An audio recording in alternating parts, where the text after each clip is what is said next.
I had never driven that far before. 11 hours behind the wheel, alone, through a relentless downpour that made every mile feel like a battle. But I did it for love, for respect, for family. For her, it was my boyfriend Noah's mother's 70th birthday, and I wanted it to be special. She had always been somewhat distant with me. Not outright rude, not exactly warm, either just polite enough to keep things civil. Noah had said it was just her way, that she was old school, and I needed to give her time. So I did. I baked her favorite cinnamon rolls. When she visited, sent her cards on holidays, even gave her a handmade shawl for Christmas. But her smiles never quite reached her eyes. Still, I tried. And for her 70th, I wanted to show up literally and surprise her. Noah was visiting her. That weekend, I told him I had to work. I wanted the surprise to be real. I could already imagine his face lighting up when I walked in. I imagined her opening the little velvet box I had carefully wrapped inside was a delicate gold pendant, with her late husband's initials engraved next to hers. A tribute, a peace offering, a gesture of love.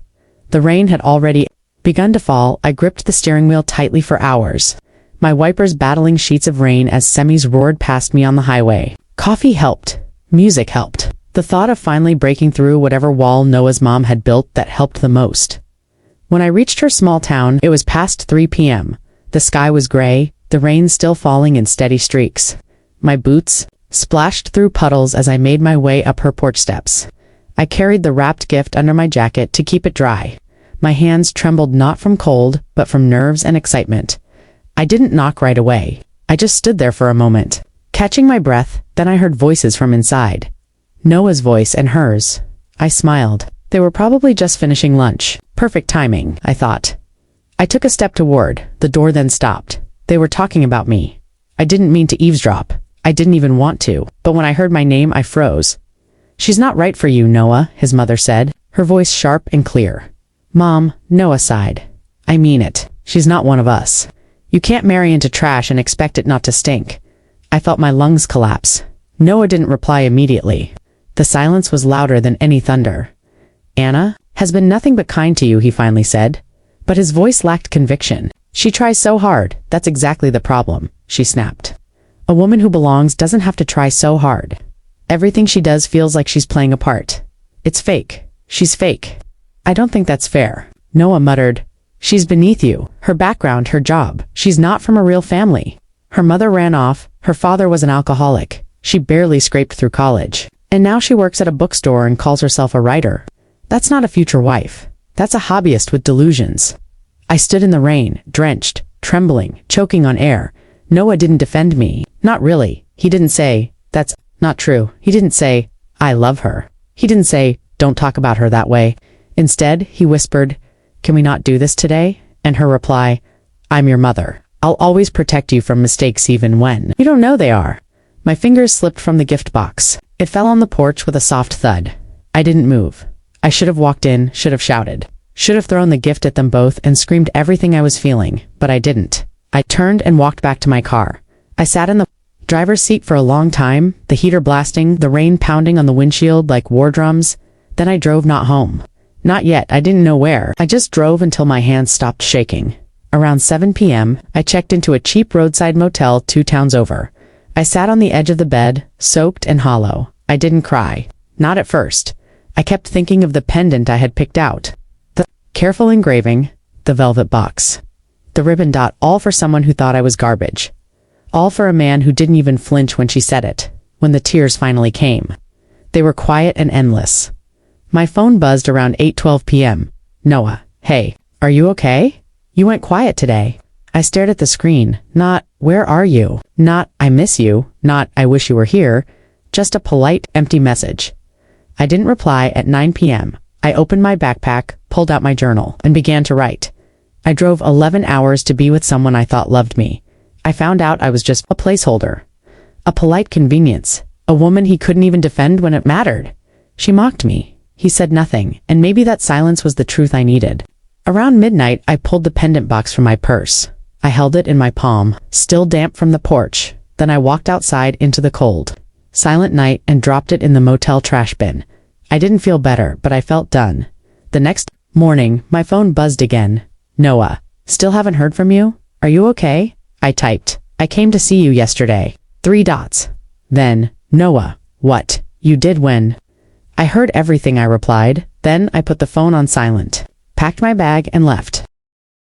The drive home was quiet. No music, no podcasts, just the sound of tires on wet asphalt and the soft hum of a broken heart. I had cried enough the night before. Now, I was numb, like the part of me that still believed in Noah had finally shut down, gone, offline. But something else had switched on. Clarity. I didn't call him back. I didn't answer his texts. I just drove home, took a long shower, changed into something warm, and opened my journal again. This time I didn't write about heartbreak. I wrote about freedom, the gift of hearing the truth, even when it hurts. That afternoon, my phone buzzed again. Then again and again. Noah, Anna, please just call me. Noah, I'm worried. Noah, I don't know what you think you heard, but I can explain. Noah, please explain. Explain how his mother called me trash, and he said nothing. Explain how I stood outside their door like a stray dog, soaked, while they mocked me behind my back. No, I wasn't interested in explanations. I was interested in closure. 2 days later, I dressed with intention. Hair pulled back, calm, neutral makeup. A blazer I hadn't worn since my last job interview. The one Noah said made me look too serious. Good serious was what I needed.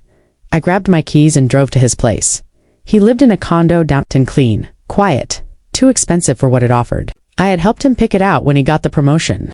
I had rearranged his furniture, decorated the walls, stocked his kitchen with spices and handmade mugs from the bookstore where I worked. The mugs were still there, but I wouldn't be for much longer. He opened the door like he'd just run a marathon. Anna, he gasped. Thank God, where have you been? I've been losing my mind. I stepped in, brushing past him. We need to talk. He looked unsure, nervous. We sat. I heard everything, I said. I was on your mother's porch. With her birthday gift. I heard her call me trash. I heard her mock my job, my family, and I heard you say nothing. His eyes dropped. I didn't know you were there, he said softly. That's not the point, he sighed. I didn't agree with her, but you didn't stop her either. She was being harsh, but she was trying to protect me. From what I asked? From a woman who drove 11 hours in a storm to give her a gift? From someone who's loved you for 4 years without ever asking for anything? His face tightened. You don't understand. My mom, she's difficult. I laughed. Noah, your mother hates me, and you let her. That's not just being difficult. That's cruelty. He rubbed his hands through his hair. I was trying to keep the peace. Whose peace? I asked. Hers. Yours. It certainly wasn't mine. Silence filled the room. I stood up. You know what hurts more than what she said? I asked. The fact that you didn't defend me, that you stood there and let her rip me apart? You told me once that I was your future, but you couldn't even stand up for me in the present. He stepped closer.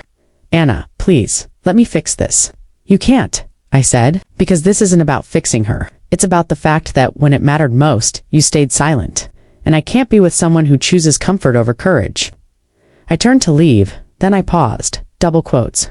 Oh, and one more thing, I said. Reaching into my bag, I pulled out the small velvet box.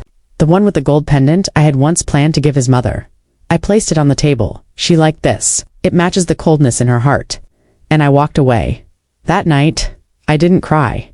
I made tea. I lit a candle. I curled up on my couch with my journal and wrote, loving someone doesn't mean losing yourself. Respect isn't optional. Silence is loud. And sometimes, the greatest act of love is walking away. Over the next few days, I started to reclaim my life. I told my boss I wanted to expand my hours at the bookstore. I began working on my manuscript. Again, really working on it, not just scribbling in the margins. And then, I did something unexpected. I posted my story online, not with names, just the truth. I drove 11 hours to surprise someone I loved, and what I found at the end of that road changed me. This isn't a story about heartbreak. It's a story about seeing people for who they really are. The response was overwhelming. Messages flooded in, strangers who had been through the same, who had stayed too long in places where they weren't truly welcome, who had confused silence for love. It reminded me, I wasn't alone, and I wasn't broken. A week later, my phone rang. It was an unknown number. I answered. Anna. A familiar voice asked. It's Sharon, Noah's mother. I froze. What do you want? I asked, calm but sharp. I wanted to say, I heard what happened, that you left Noah. I did. I also heard you were on my porch that day, she said. And I want to apologize. I didn't speak, she continued. I was wrong about you. I was cruel, and for what it's worth, I regret it. I took a breath. Thank you, I said. That means something, but I'm not coming back. I understand, she whispered. We hung up. A month passed, then two, one day. While shelving new arrivals at the bookstore, a young woman approached me. I read your story online, she said, smiling. It gave me the courage to leave someone, too. I blinked. You recognized me. She nodded. I just wanted to say thank you. After she left, I stood there for a long time, my hands on a hardcover, my heart full. I may have lost Noah, but I had found something deeper. Self-respect, peace, and maybe, someday, love again. But only the kind that defends you when you're not in the room.